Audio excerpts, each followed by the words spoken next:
So I want to do a brief introduction so that you can know what we are talking about when we talk of quantity of heat. So a brief introduction.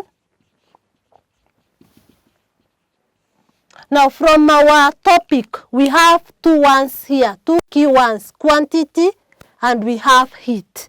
So when we talk of quantity, we simply mean amount. So when we are talking of quantity, we are talking of the amount of heat. So this is amount of heat or the quantity of heat. So we want to go ahead and define heat. Heat is a word that appears in our topic. So when we talk of heat, from our previous knowledge in book 1, under the topic thermal expansion and also in heat transfer, we defined heat as a form of energy that flows from one body to another due to temperature difference. It is a form of energy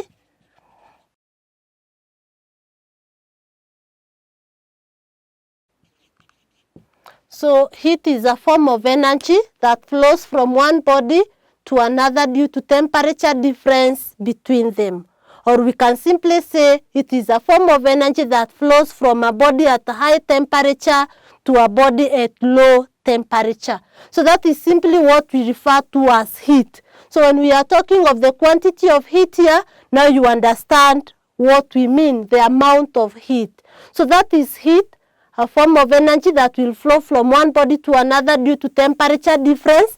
If there is no temperature difference, or if two bodies are at the same temperature, for example, if you have a body A and a body B, both at 50 degrees Celsius, 50 degrees Celsius, and you bring them into contact, there will be no net flow of heat.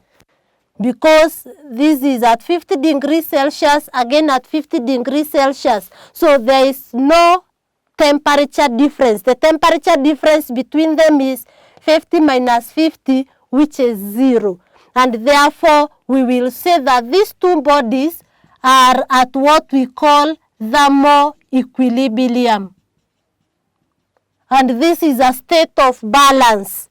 Equilibrium is a state of balance. So when we are talking of thermal, from the word thermos, meaning heat, so we have a thermal equilibrium. The two bodies are at the same temperature, and therefore there is no net flow of heat.